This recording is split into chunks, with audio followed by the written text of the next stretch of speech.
नमस्कार दोस्तों, Balaji daily news programme में मैं रागिनी आपका स्वागत करती हूं।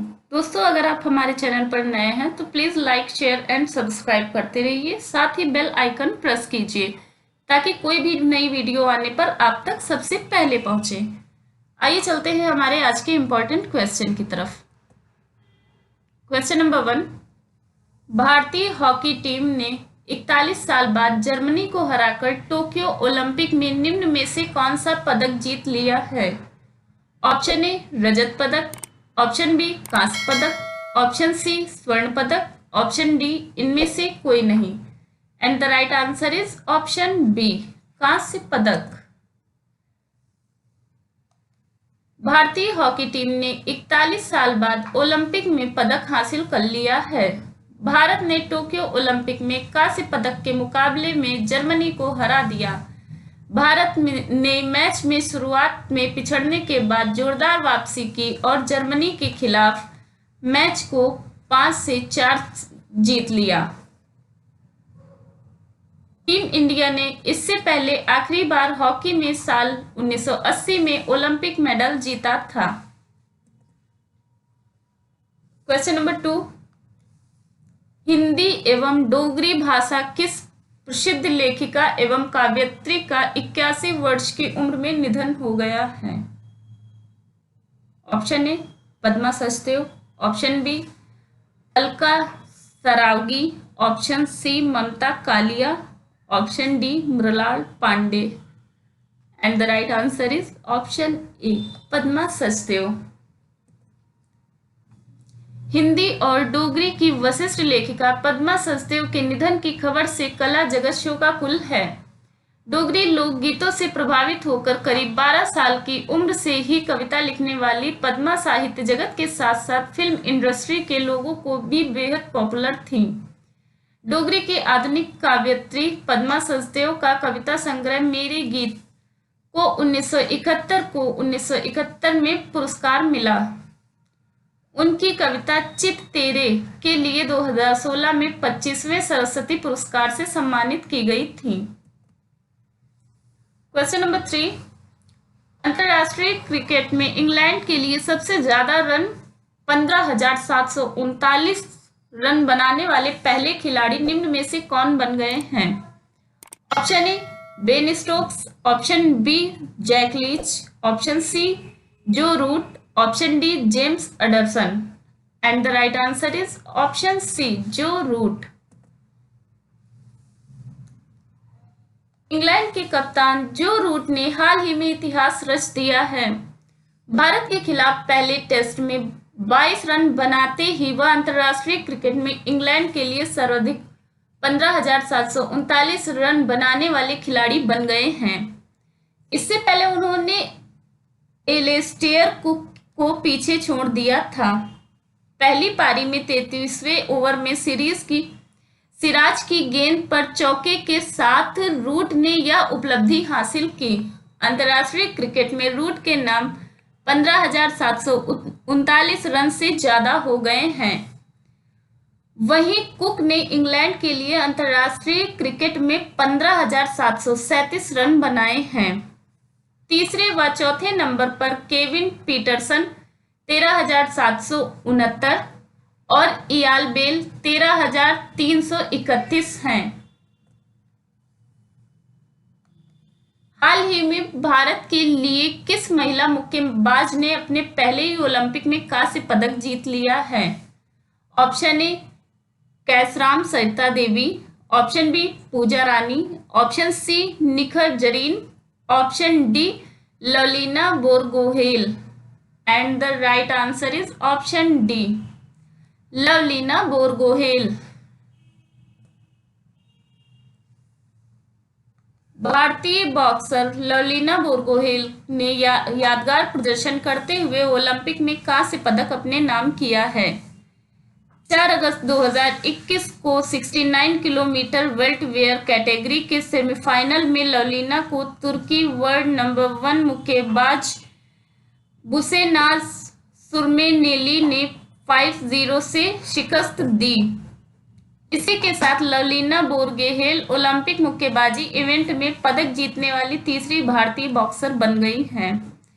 इससे पहले विजेंदर सिंह और एमसी मैरी कॉम यह उपलब्धि हासिल कर चुके हैं।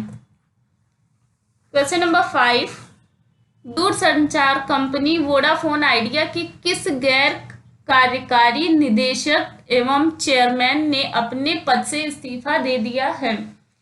Option A Kumar Mangalam Birla, option B Sunil Bharti Mittal, option D Gopal Vittal, option C Sivasankaran.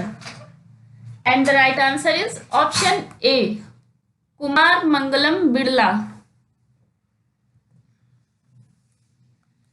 उद्योगपति कुमार मंगलम बिरला ने वोडाफोन आइडिया के गैर कार्यकारी निदेशक व गैर कार्यकारी चेयरमैन के पद से इस्तीफा दे दिया है।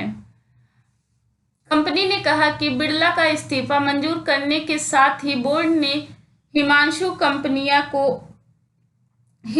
कपानिया को कंपनी के मौजूदा गैर कार्यकारी निदेशक को गैर कार्यकारी चेयरमैन चुना है। कपानिया आदित्य बिरला समूह द्वारा मनोनीत हैं। उन्हें दूरसंचार क्षेत्र का 25 साल का अनुभव है। क्वेश्चन नंबर 6, हाल ही में किस देश के रत्नपुरा में दुनिया का सबसे बड़ा नीलम मिला है? Option A Nepal, option B चीन, option C Sri Lanka, option D Bharat. And the right answer is option C Sri Lanka. Sri Lanka के रत्नपुरा में दुनिया का सबसे बड़ा नीलम मिला है। पत्थर का रंग हल्का नीला होता है। यह मजदूरों को एक रत्न व्यापारी के घर में कुआं खोदते समय मिला था। रत्नपुरा के देश में रत्न राजधानी के रूप में जाना जाता है। विशेषज्ञों का कहना है कि अंतर्राष्ट्रीय बाजार में धूमिल नीले रंग के इस नीलम की कीमत लगभग $100 मिलियन, तकरीबन 7.5 अरब रुपए होगी। क्वेश्चन नंबर 7, हाल ही में भारत और किस देश के बीच 50 वर्षों से अधिक लंबे समय से बंद पड़े हल्दीबाड़ी चीलाहाटी रेलवे मार्ग की बहाली के माध्यम से मालगाड़ियों का नियमित संचालन शुरू किया गया है? Option A Nepal, option B Bangladesh, option C Sri Lanka, option D Pakistan. And the right answer is option B Bangladesh. हाल ही में भारत और बांग्लादेश के बीच 50 वर्षों से अधिक समय पर बंद पड़े हल्दीबाड़ी चीलाहाटी रेलवे मार्ग की बहाली के माध्यम से मालगाड़ियों का नियमित संचालन शुरू किया गया है, जो दोनों देशों के बीच रेलवे संपर्क और द्विपक्षीय व्यापार को मजबूत करेगा। हल्दीबाड़ी चीलाहाटी रेल लिंक एक ऐसा मार्ग है जो वर्ष 1965 तक संचालन में था। वर्ष 2021 की समाप्ति तक अगरतला अखौरा के बीच एक और रेल लिंक का संचालन किया जाएगा। क्वेश्चन नंबर 8, किस देश ने 4 अगस्त 2021 को इस बात पर जोर दिया कि दक्षिण चीन सागर पर आचार संहिता पूरी तरह से प्रासंगिक संयुक्त राष्ट्र संधि के अनुरूप होनी चाहिए? Option A Nepal, option B Pakistan, option C चीन, option D Bharat. And the right answer is option D Bharat. Bharat ने 4 अगस्त 1921 को इस बात पर जोर दिया कि दक्षिण चीन सागर पर आचार संहिता पूरी तरह से प्रासंगिक संयुक्त राष्ट्र संधि के अनुरूप होनी चाहिए और इस बात पर बातचीत से उन देशों के वध अधिकारों और हितों पर प्रतिकूल प्रभाव नहीं पड़ना चाहिए जो चर्चा में शामिल नहीं हैं। भारत के विदेश मंत्री एस जयशंकर ने पूर्व एशिया शिखर सम्मेलन की एक बैठक को डिजिटल तरीके से संबोधित करते हुए समूह के विभिन्न सदस्यों के बीच हिंद प्रशांत क्षेत्र पर दृष्टिकोण के बढ़ते अभिसरण पर ही प्रकाश डाला। क्वेश्चन नंबर 9, हाल ही में किस राज्य सरकार ने बांस औद्योगिक पार्क की आधारशिला रखी है? Option A Bihar, option B Punjab, option C Delhi, option D Assam. And the right answer is option D Assam. Assam के मुख्यमंत्री हिमंता बिस्वा शर्मा ने डिमा हासाओ के मांडेरडीसा गांव में एक बांस औद्योगिक पार्क की आधारशिला रखी है। परियोजना को डोनर मंत्रालय से 50 करोड़ रुपए से लागू किया जाएगा। एक बार पूरा हो जाने पर यह परियोजना क्षेत्र की अर्थव्यवस्था में एक नए युग की शुरुआत करेगी और स्थानीय युवाओं के लिए रोजगार के व्यापक अवसर पैदा करेगी। क्वेश्चन नंबर 10, भारत की प्रिया मलिक ने हंगरी में आयोजित विश्व कैडेट कुश्ती चैंपियन निम्न में से कौन सा पदक जीता है? ऑप्शन ए कांस्य पदक, ऑप्शन बी रजत पदक, ऑप्शन सी स्वर्ण पदक, ऑप्शन डी इनमें से कोई नहीं। And the right answer is option C स्वर्ण पदक। भारत की प्रिया मलिक ने हंगरी में आयोजित विश्व कैडेट कुश्ती चैंपियनशिप में स्वर्ण पदक जीता है। उन्होंने महिलाओं के 73 किलो भार वर्ग में पदक जीता। वर्ष 2019 में पुणे में आयोजित खेलो इंडिया खेलों में भी उन्हें स्वर्ण पदक जीता गया था और बाद में उन्होंने दिल्ली में आयोजित 17वें स्कूल खेलों में स्वर्ण पदक जीता। प्रिया मलिक अगले 2024 में पेरिस में होने वाले अगले ओलंपिक में भारत का प्रतिनिधित्व करने में सक्षम हो सकती हैं। नमस्कार दोस्तों, हमारे आज के क्वेश्चन यही समाप्त होते हैं। धन्यवाद।